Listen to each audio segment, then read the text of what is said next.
formation. Et en ligne avec nous aujourd'hui, nous avons Denis Concordel, notre directeur, et Sophie Concordel, notre responsable de l'interface d'utilisateur. Et derrière la caméra, nous avons Luciano Vargas qui gère les chats des questions-réponses. Et aujourd'hui, nous avons une invitée spéciale, Isabelle Grosellier, qui fait partie d'une organisation française qui a obtenu une subvention Tuttor Forward en 2021. Et nous aimerions commencer par lui donner la parole pour qu'elle puisse vous donner un bref aperçu de son expérience de travail avec nous, de ce que nous avons accompli. Et ensuite, nous continuerons avec les programmes.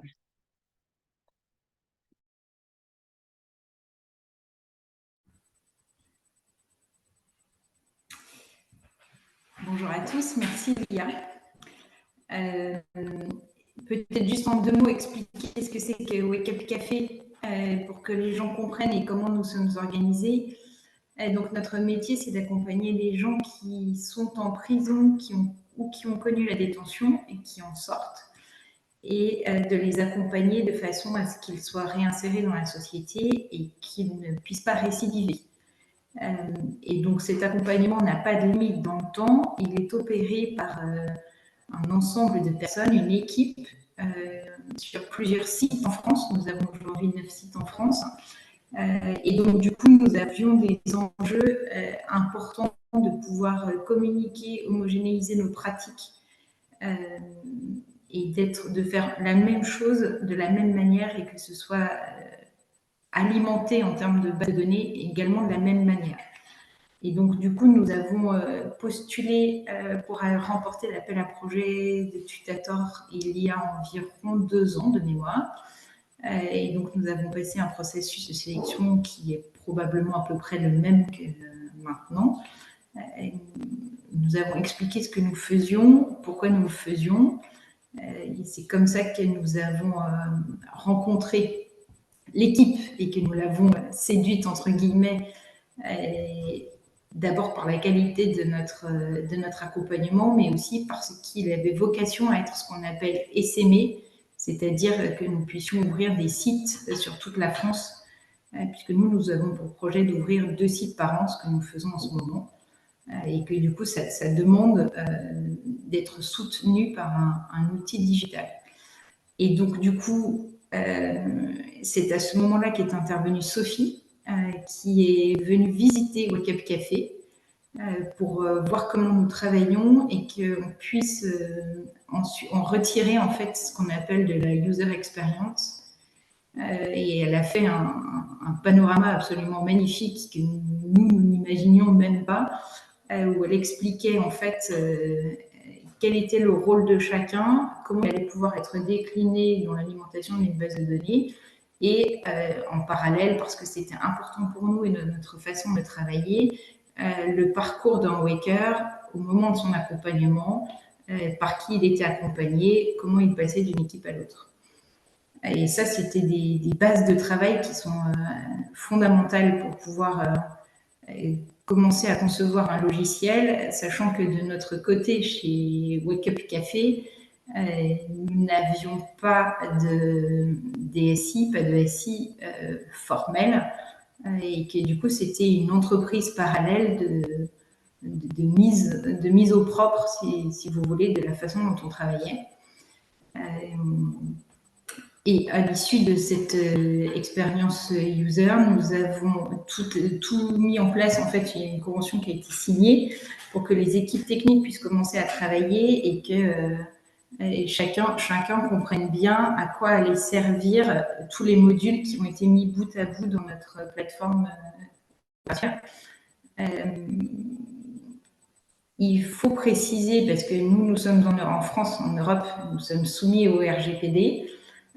C'est donc une plateforme qui est ce qu'on appelle native GDPR, c'est-à-dire que dès le début, tout ce qui était protection des données a été pris en compte dans la façon dont la base était alimentée, dans la façon dont les users ont accès et dans la façon dont les données peuvent être ensuite extraites et exploitées. Et c'était extrêmement important pour nous, pour nos financeurs. Enfin bref, c'était vraiment un grand sujet qui a bien été pris en compte. Et puis, au bout de quelques mois, nous avons eu une version test qui nous a permis de nous projeter sur la façon dont on allait utiliser l'outil. Cette version test a été testée par les équipes chez nous, à la fois les équipes de reporting, les équipes qui alimentaient la base de données, ce qu'on appelle les chargés d'insertion, qui sont les personnes référentes de notre accompagnement. Et ensuite, avec quelques ajustements pour que le produit corresponde exactement à notre façon de travailler, nous avons pu lancer la phase de déploiement et chez Wake Up Café, nous l'avons fait site par site. Aujourd'hui, nous avons dépassé les 100 users sur notre software, ce qui est beaucoup.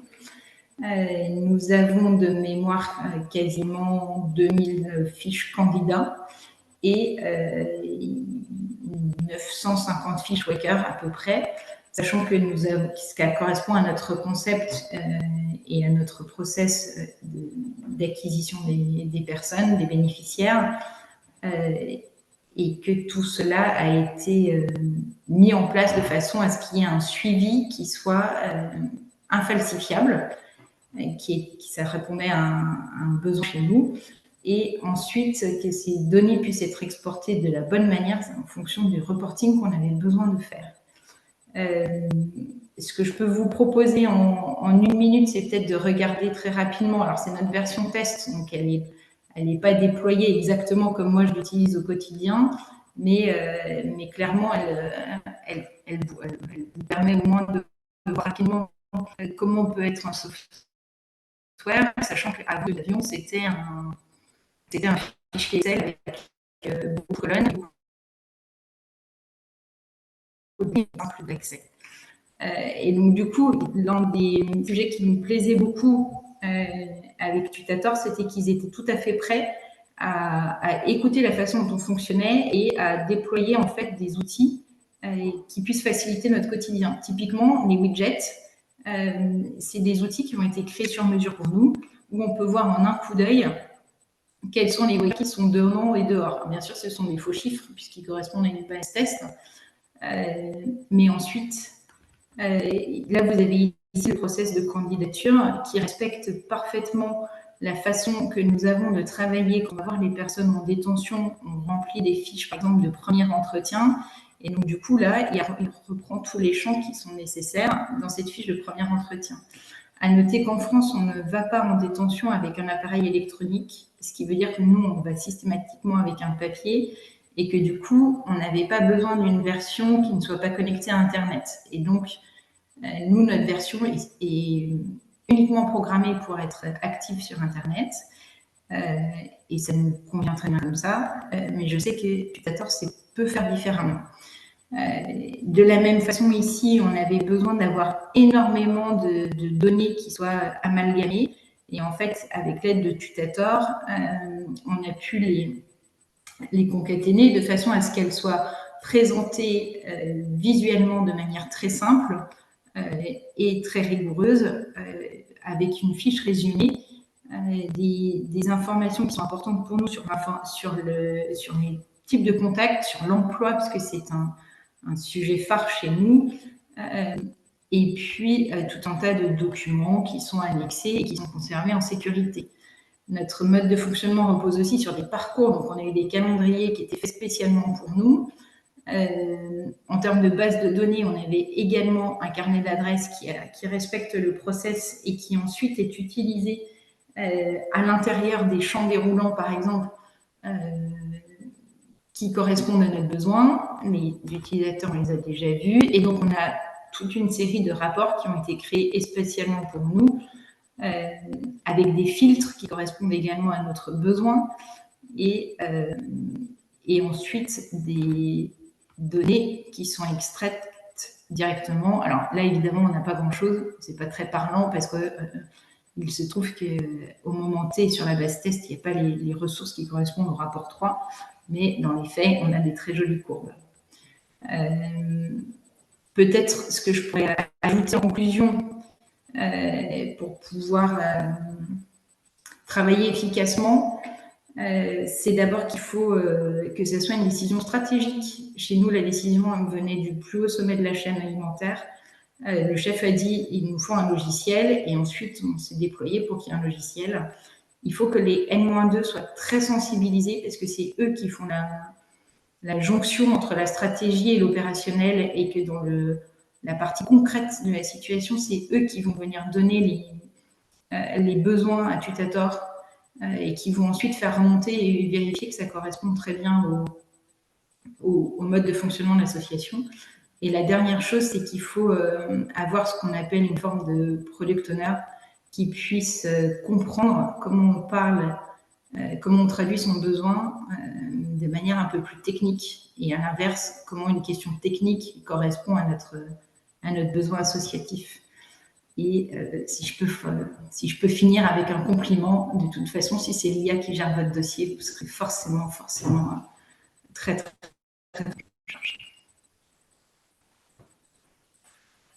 Merci beaucoup, Issa. Merci beaucoup pour participer aujourd'hui. C'était vraiment un plaisir de travailler avec vous, avec Wake Up Café.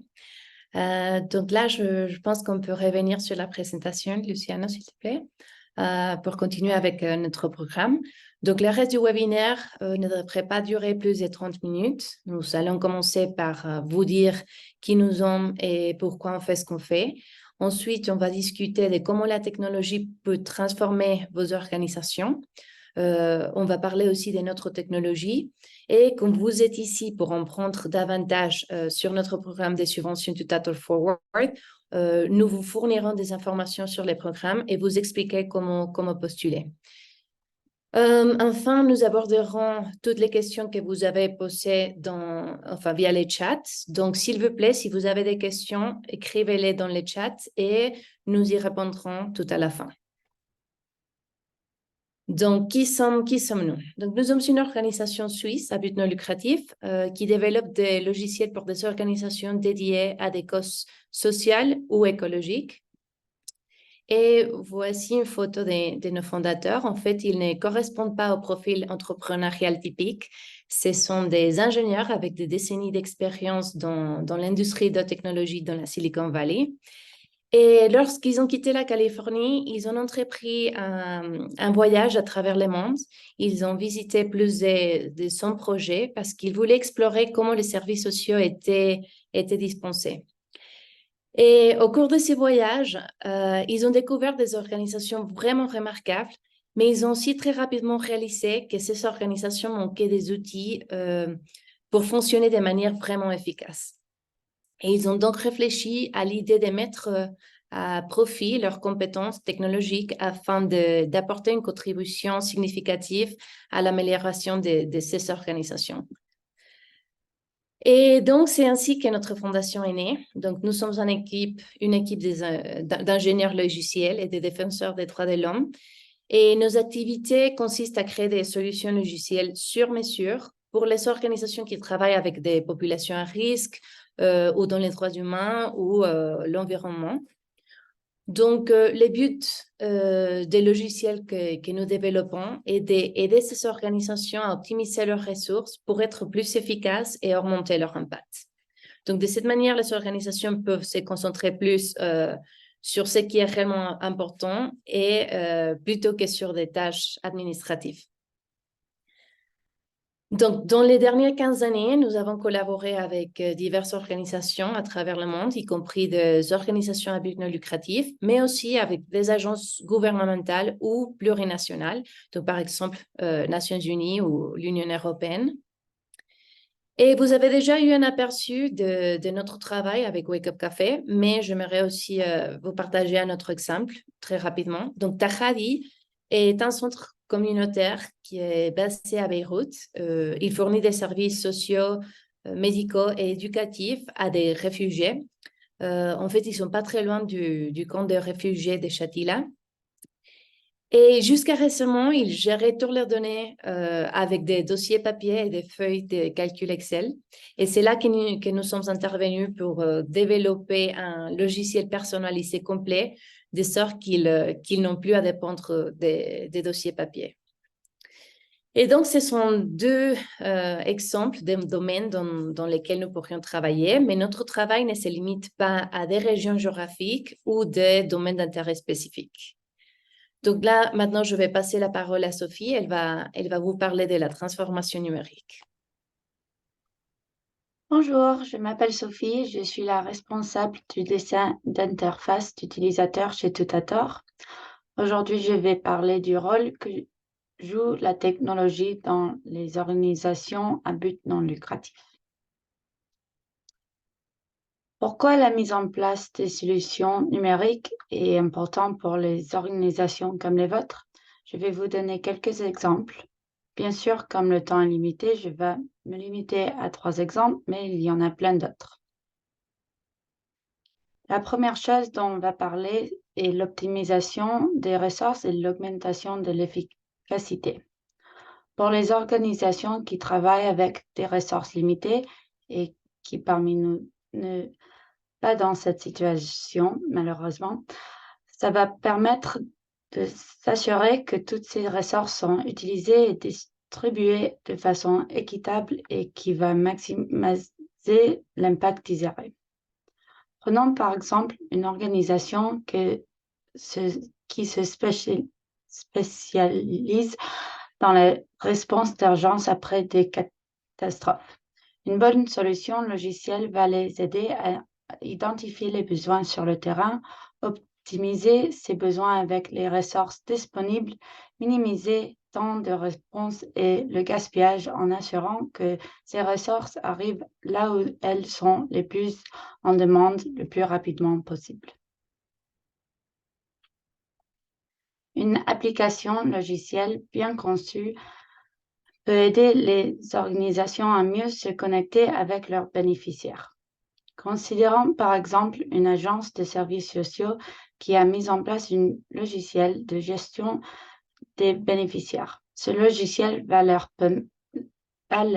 permettre d'avoir des communications personnalisées selon les besoins de chaque unique bénéficiaire, permettant à l'agence d'envoyer des mises à jour en temps réel sur les ressources et les informations de soutien à chaque bénéficiaire, favorisant ainsi une connexion plus solide et une meilleure compréhension des besoins uniques de chaque bénéficiaire.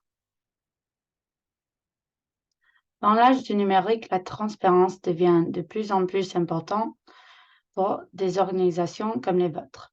Non seulement les bailleurs de fonds le demandent, mais le grand public met de plus en plus d'importance sur les aspects non seulement financiers, mais aussi de responsabilité sociale, gouvernance et d'éthique.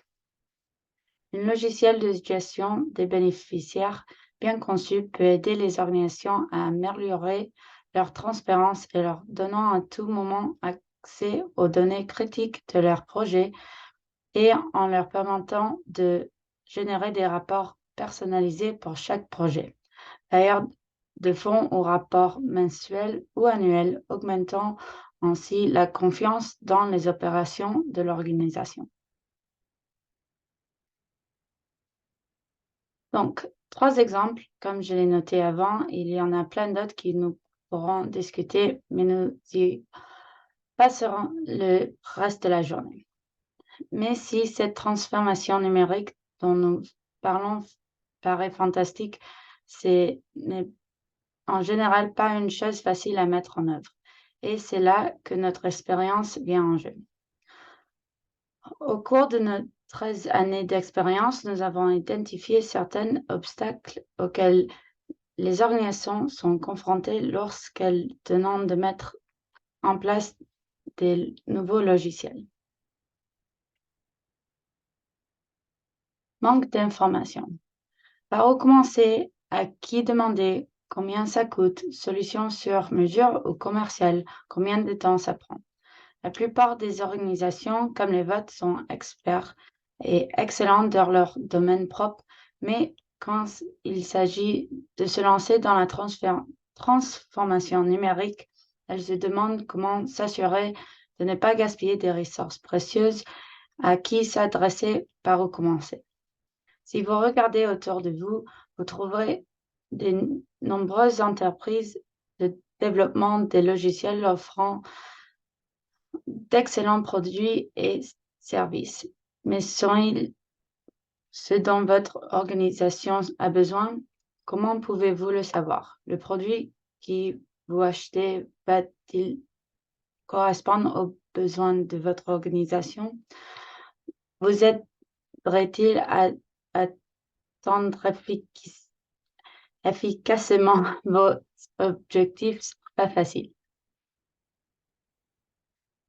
Cette transformation numérique demande dans la plupart des cas un engagement à tous les niveaux de l'organisation et doit être motivé et soutenu par une vision et un engagement à long terme.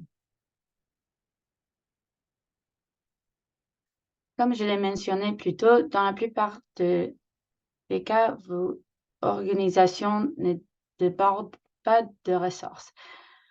Que ce soit du côté du personnel ou des finances, malheureusement, cette transformation numérique n'est pas gratuite. Mais en plus, dans les cas des organisations non-profit, dont les finances sont souvent sous le microscope des bailleurs de fonds, c'est ce genre d'investissement dans les projets d'infrastructure qui tombent dans les frais généraux sont très difficiles à financer. Enfin, quand on parle du déploiement d'un logiciel vital pour le succès de quelconque organisation, que ce soit non-profit ou pas, c'est facile de sous-estimer non seulement la complexité du logiciel lui-même, mais aussi du processus de mise en œuvre. Infrastructure, déploiement, formation des utilisateurs, support technique, etc., etc. Tous ces défis peuvent intimider n'importe quelle organisation et dans la section suivante, nous allons vous expliquer comment à tout hasard nous pouvons vous aider à aborder ces problèmes.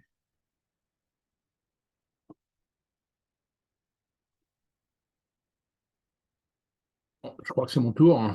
Tout le monde m'entend bien, j'espère. Donc, bonjour, je m'appelle Denis, je suis le responsable du développement de la Fondation Tutator et mon expérience est dans la technologie, principalement dans le développement du logiciel. Donc, à Tutator, nous travaillons depuis un certain nombre d'années sur des problèmes de développement d'applications sur mesure pour les organisations comme les vôtres, organisations qui travaillent, comme l'IA l'a déjà dit, dans l'humanitaire, le social ou l'environnement. Au fil des ans, sur les projets sur lesquels nous avons travaillé, nous avons appris beaucoup de choses que nous avons mis en place, non seulement dans la plateforme technologique que nous avons, mais aussi dans la façon qu'on a d'aborder les projets et la façon avec lesquelles on travaille avec les organisations comme les vôtres. Donc, nos solutions, nous avons mis toute cette expérience, nous avons déterminé que la plateforme que nous utiliserons pour le développement de logiciels devrait suivre des principes suivants. Donc, il faut que ce soit en temps réel, ça veut dire qu'il faut que ça donne aux gens qui utilisent la plateforme accès à leurs données sans délai entre leur entrée des données et ce qu'ils voient.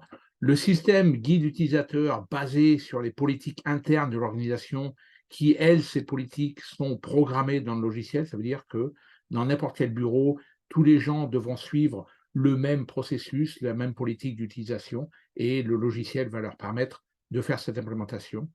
Tout est sur le web, on est dans le 21e siècle, donc tout est accessible à travers un navigateur de web sur un laptop ou un téléphone mobile ou une tablette.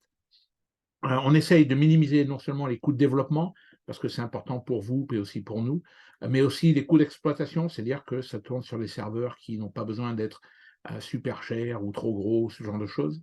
Et ensuite, on permet de personnaliser toutes les applications logicielles pour les besoins uniques de chaque projet. Ça veut dire que ce dont a besoin notre organisation, c'est différent de ce dont a besoin une autre organisation et c'est ce qu'on nous permet de faire la plateforme qu'on a développée. Donc, nous avons évalué un certain nombre de solutions disponibles sur le marché pour faire une plateforme et à la fin, nous avons décidé que, pour des raisons diverses, la meilleure solution pour nous était de développer notre propre plateforme. Et donc, ce qu'on appelle plateforme, vraiment, c'est la base de logiciels qu'on assemble, soit de morceaux qui existent déjà, soit de morceaux qu'on construit nous-mêmes, pour pouvoir construire l'application pour vous, pour votre organisation, au-dessus de cette plateforme. Donc aujourd'hui, nous sommes à la version 5 de notre, ce qu'on appelle le Beneficiary Management Platform, ou BMP, que nous continuons à faire voler pour répondre aux besoins des organisations avec lesquelles nous travaillons, mais aussi pour rester à jour avec les dernières technologies. Il y a toujours quelque chose où notre ingénieur software vient et nous dit « Ah, il y a ça qui arrive, il faut qu'on l'utilise » et ce genre de choses. Donc, notre technologie est basée sur le web, ce qui permet aux utilisateurs d'accéder à l'application depuis n'importe quel appareil, comme j'ai dit d'abord, mais aussi nous avons récemment développé une fonctionnalité qui est hors ligne. Donc ça permet d'avoir accès à certaines données, même quand il n'y a pas de connexion Internet. C'est pour répondre aux besoins d'organisations qui travaillent dans des régions où l'accès à Internet n'est pas garanti. Donc ces gens peuvent aller mettre à jour leur téléphone ou leur laptop ou leur tablette, partir sur le terrain, faire du travail, revenir et refaire une synchronisation pour que tout soit disponible pour tout le monde. L'architecture de la plateforme sépare les différentes fonctions dans ce qu'on appelle les couches. En gros, ça veut dire que le système est conçu pour isoler différentes fonctions comme les bases de données, le back-end, c'est là où toute la logique se passe, le front-end, qui est ce que l'utilisateur voit. L'avantage de cette architecture, c'est de promouvoir non seulement une certaine discipline dans la conception du logiciel, parce que ça nous permet de séparer les diverses fonctionnalités, mais aussi ça permet d'optimiser non seulement la performance, mais aussi la protection du système.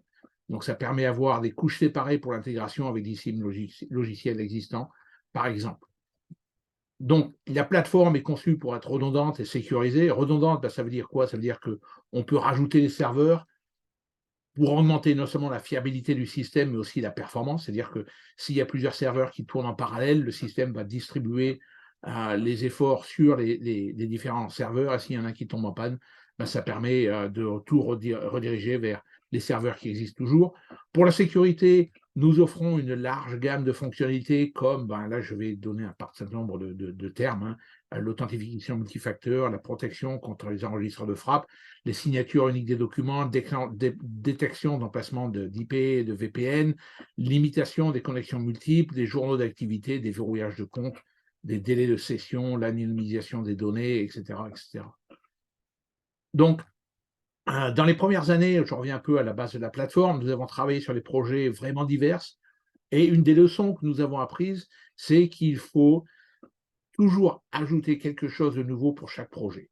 C'est-à-dire qu'on ne peut pas, depuis qu'on essaye, on n'a toujours pas réussi à avoir la plateforme version finale que tout le monde peut utiliser. Donc, pour ça, nous avons construit quelque chose qui est modulaire, c'est-à-dire qu'on peut rajouter des modules de temps en temps quand on a besoin, on peut retirer des modules qui ne sont pas disponibles, qui n'ont pas besoin pour un certain projet, et ça nous permet de réduire le temps, donc les coûts de développement, mais donc, comme je disais, pouvoir personnaliser encore cette plateforme de façon plus efficace.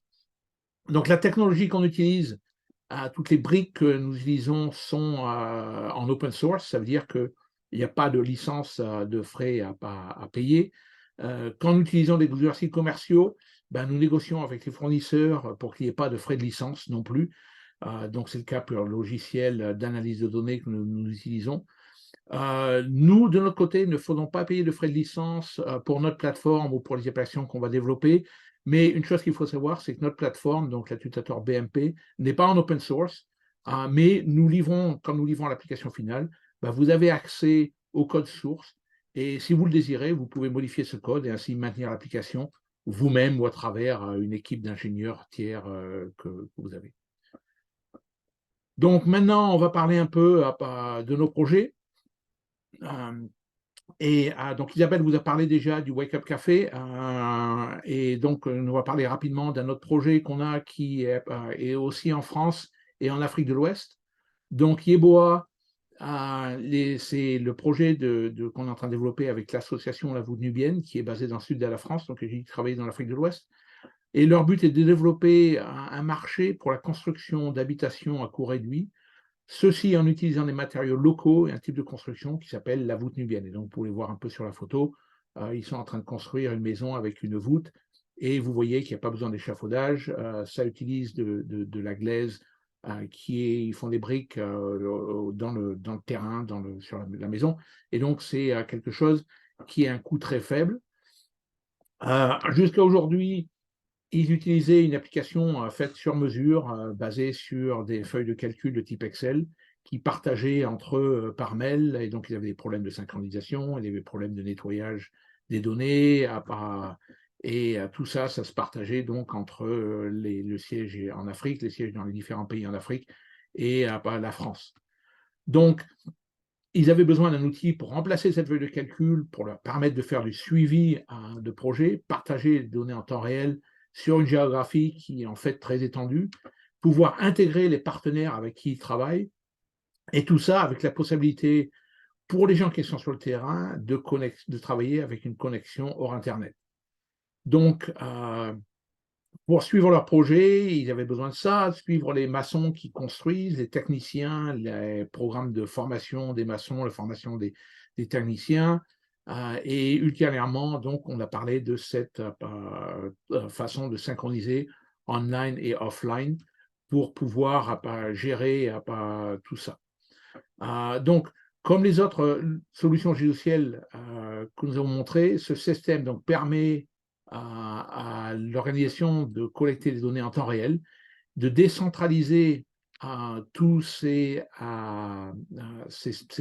collections de données, mais aussi l'analyse, et on leur propose en même temps tout un système de rapports, un peu comme Isabelle a parlé au début du programme, qui leur permettent de faire de l'analyse des données et de comprendre ce qui se passe vraiment sur le terrain et de montrer ces résultats aux gens qui les supportent financièrement.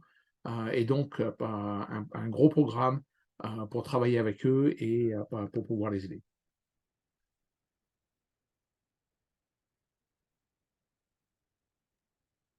Ok, super. Bon, maintenant, nous avons partagé déjà quelques exemples pour vous montrer pourquoi des organisations comme les vôtres devraient adopter la transformation numérique.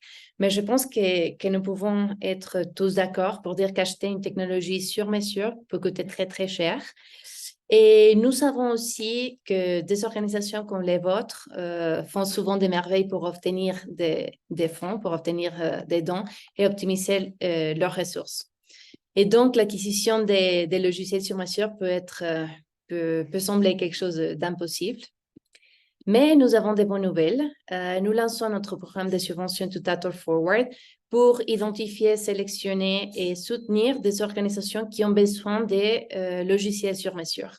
Donc, on a mentionné Tahadi, l'association La Vénuvienne, Wake Café. Donc, tous les trois ont été des lauréats de notre programme de subvention. Et cela signifie que votre organisation pourrait être le prochain lauréat d'une subvention Tutor Forward. Donc, comment fonctionne notre programme? Alors, Tutor Forward va au-delà de l'aide à travers un logiciel. Donc, il s'agit de travailler ensemble avec les bénéficiaires d'une subvention dans la transformation numérique. Et notre programme s'adresse aux organisations qui ont pour mission de générer un impact positif dans les domaines des droits de l'homme, de l'action sociale ou de l'environnement, comme on a déjà expliqué. Il n'est pas limité géographiquement ou à des domaines d'intérêt spécifiques. Donc, si vous travaillez sur l'éducation, la protection, la justice, l'égalité de sexe, la santé ou tout autre sujet, vous pouvez postuler. Mais avant de continuer à expliquer comment fonctionne notre programme, j'aimerais m'assurer que vous comprenez aussi ce que Tutor Forward n'est pas, parce que c'est un programme très, très unique. Donc, Tutor Forward n'est pas une subvention en espèces. Donc, nous n'allons pas vous donner de l'argent pour aller acheter Microsoft Office ou un autre software dont vous avez besoin. Nous n'allons pas non plus fournir à votre organisation des ordinateurs, des ordinateurs portables ou des téléphones mobiles. Et de même, si vous avez besoin d'un logiciel de type gestion bureautique, comme ça peut être une application de comptabilité ou des ressources humaines ou de gestion de la relation client, bon, je suis désolée, mais Tutor Forward n'est pas les moyens de l'obtenir. OK, donc j'aimerais répondre à une question que l'on nous pose souvent à propos des Forward. Donc, comment cela fonctionne pour les bénéficiaires des subventions? Et je pense que vous avez déjà une idée avec ce qu'Isabelle a expliqué avant.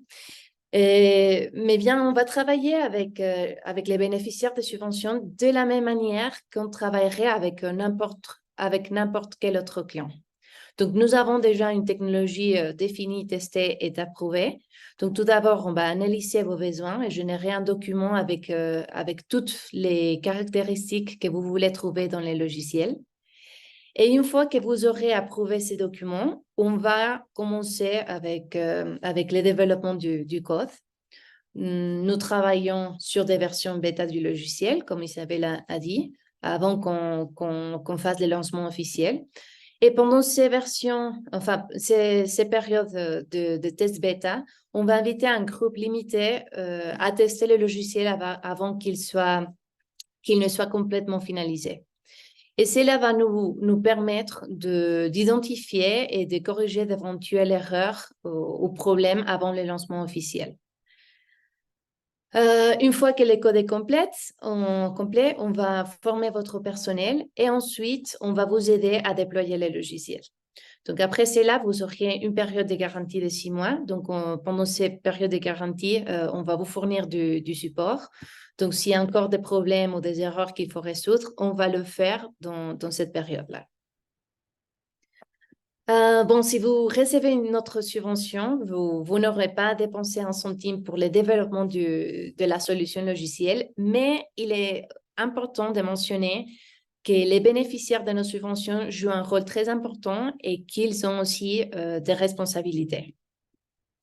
Donc, en raison de la complexité du type d'application logicielle dont on parle, nous cherchons des organisations qui ont un certain niveau de maturité, d'un point de vue informatique, organisationnel, que stratégique. Donc, nous cherchons des organisations qui ont la volonté non seulement de systématiser leur processus, mais aussi de développer des moyens de mesurer leur impact. On cherche aussi des organisations qui peuvent montrer qu'elles ont des ressources ou bien qu'ils peuvent les acquérir pour assurer la viabilité à long terme du logiciel.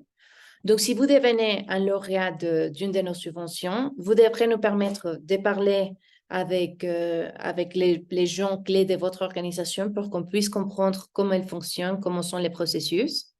Vous devrez aussi désigner une personne qui soit l'administrateur système.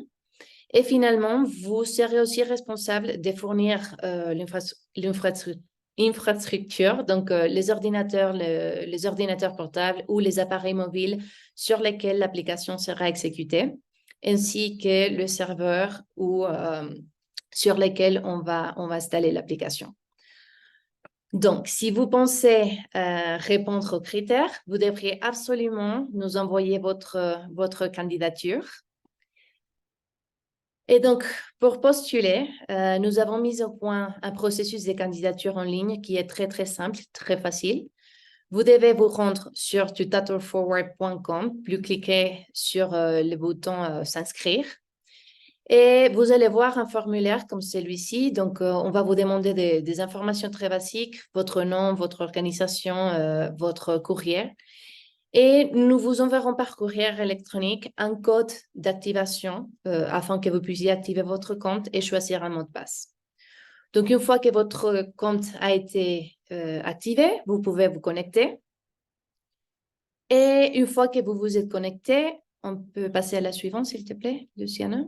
Donc, une fois que vous vous êtes connecté, la première chose que vous verrez est une option pour faire une visite guidée. Donc, je vous recommande vivement de suivre cette visite afin de savoir comment fonctionnent les logiciels de demande de subventions. Donc, une fois que vous avez terminé avec la visite guidée, vous pouvez télécharger un document PDF avec les détails du programme. Là, on parle de notre méthodologie. On vous donne aussi des exemples des projets qu'on pourrait entreprendre. Et ensuite, pour pouvoir soumettre la demande de subvention, il y a 3 formulaires. Donc, le premier, c'est les profils personnels. On a aussi les profils de l'organisation Et on a une section sur le projet. Donc, une fois qu'on a terminé de remplir ces 3 formulaires, on pourrait envoyer la candidature. Mais j'aimerais aussi dire qu'il y a une fonction d'invitation qui permet d'inviter vos collègues à collaborer avec vous dans la candidature. Donc, enfin, vous pouvez inviter autant de collègues que vous voulez et vous pouvez travailler ensemble sur le remplissage de la candidature. Et on a aussi une fonctionnalité, la boîte de réception, c'est une fonctionnalité pour contacter à notre personnel. Et donc, après avoir soumis votre projet, nous les passerons en revue. Donc, si vous êtes retenu lors de la première phase, nous vous demanderons plus d'informations sur les logiciels que vous cherchez.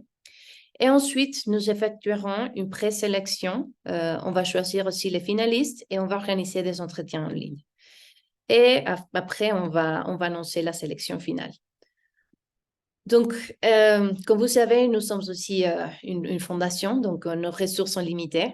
Et si vous n'êtes pas sélectionné pour une subvention to Data Forward, n'hésitez pas à nous contacter. Si vous parvenez à obtenir un financement ailleurs, nous sommes prêts à collaborer pour soutenir votre transformation numérique. Et donc, là maintenant, on va prendre quelques minutes pour répondre aux questions que vous avez posées dans les chats. J'ai déjà répondu à quelques questions, mais je pense qu'on a encore d'autres. Donc, OK.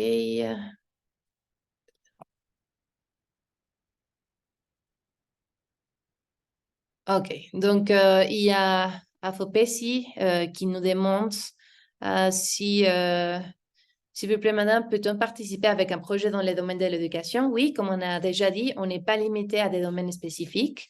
Il y a aussi quelqu'un d'autre qui nous demande, il travaille dans la protection de la petite enfance, l'éducation et la formation professionnelle. Est-ce que nous pouvons avoir un produit qui inclut tous nos domaines d'intervention? Donc oui, la réponse c'est oui aussi. On a donné l'exemple de Tahadi. Il fournit des services sociaux, éducatifs et médicaux. Et on a développé ces logiciels qui répondent aux besoins des différents domaines dans lesquels il travaille. Donc, Denis, les applications mobiles sont-elles prises en charge? Tu veux... Ah, tu es avec les micros. Oui, nous pouvons faire des applications mobiles. OK. Pour ceux qui ont déjà un compte, cela est toujours actif. Donc, on a changé un peu le processus d'application. Il est beaucoup plus simple cette fois. Donc, il faudrait créer à nouveau votre compte, mais ça va être beaucoup plus simple. Donc, comment assurer la viabilité de l'application? Denis, tu veux répondre? C'est la même question pour n'importe quelle application qui est développée, qui est faite sur mesure. C'est-à-dire que la façon dont nous le faisons, c'est nous développons la première version de l'application qui fait partie donc de la subvention qu'on donne. On vous donne, comme c'est expliqué, une garantie de 6 mois. Et après ça, vous avez 2 options. Soit l'application vous suffit et vous continuez donc sur votre chemin. Soit si vous pensez que vous avez besoin de plus de support, on offre des contrats de support technique, donc ce qu'on appelle support de 2e niveau. Et après, si vous avez besoin de nouvelles versions ou d'améliorations ou de changements sur l'application, il faut nous contacter et on pourra vous faire une proposition, un devis pour combien coûteraient les changements dont vous avez besoin. Et à ce moment-là, c'est à vous d'aller chercher des subventions pour pouvoir faire ça. Ce qu'on a appris, c'est que une fois que l'application de base a été développée, c'est généralement plus facile d'aller trouver des subventions parce que il y a une application à montrer, il y a des données, il y a des résultats de la mesure d'impact qui peut être montré aux bailleurs de fonds. Et donc, trouver du financement simplement pour faire des améliorations, des changements, c'est généralement plus facile que de trouver un financement pour faire une application à partir de zéro, qui est un peu plus difficile à vendre. OK, on a aussi une question de Rigobert. Qu'est-ce que Tutator gagne en contrepartie dans le processus de développement? Rien. Nous sommes une fondation et donc notre but, c'est d'aider les gens. Et donc, c'est ce qu'on a décidé, c'est qu'au lieu de donner de donner de l'argent en espèces aux fondations, on a décidé d'utiliser notre expertise qu'on a acquérie à travers les 30-40 dernières années à faire du développement de technologies complexes à travers le monde et d'aider ces gens-là directement en faisant le développement d'une application pour eux. Donc, ça les aide parce que ça leur permet de court-circuiter tout un certain nombre de choses qui sont très compliquées pour ce genre d'organisation, qui est, il faut que j'aille faire de la spécification, il faut que j'aille trouver un vendeur qui est qualifié, etc., etc. Donc, mais pour revenir un peu au corps de la question, c'est que nous sommes une fondation et comme les autres fondations, notre but, c'est d'aider les gens à travers des aides. Et donc, au lieu d'être des aides en espèces, ce sont des aides on fait du logiciel. D'accord. On a une question d'Abigail. Comment nous saurons si nous sommes retenus? Donc, on va vous envoyer un email une fois qu'on a terminé de faire enfin, à la fin de chaque phase. Et aussi, une fois que vous êtes dans les logiciels de postulation, vous allez voir, en fait, il y a tous les processus marqués et vous allez voir dans quelle étape vous êtes. Donc, si vous avez été, si vous avez été on dit comment, retenu, ça sera marqué là-dedans aussi et on va vous envoyer un email. Qu'est-ce qu'on a d'autre? Oui, est-ce qu'on peut avoir une adresse email pour vous contacter? Oui, on va le passer à la fin, mais c'est forward@fondationtutator.ch. Qu'est-ce qu'on a d'autre? OK, y a-t-il un accompagnement pour les entreprises sociales en Afrique dans leurs solutions technologiques? Je ne suis pas sûr que je comprends bien la question, mais oui, nous sommes ouverts à avoir des projets et pouvoir travailler avec des organisations en Afrique. Donc, on peut faire un développement de logiciels avec des organisations qui travaillent là-bas, qui sont sur place, sans problème. D'accord. On peut revenir, Luciano, sur la présentation, s'il te plaît. OK, il me semble qu'on a encore 2-3 questions de plus, mais on va prendre toutes les questions que vous avez posées, ainsi que les questions qui nous sont posées dans les webinaires précédents, et on va vous envoyer un email avec toutes les questions et les réponses.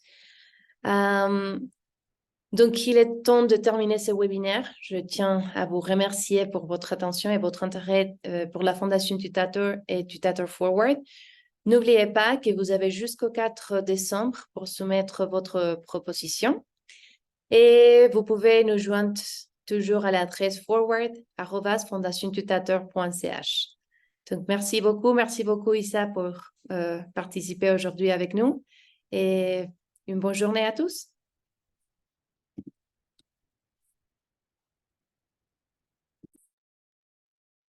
Bon. Isabelle, qu'est-ce que tu en penses?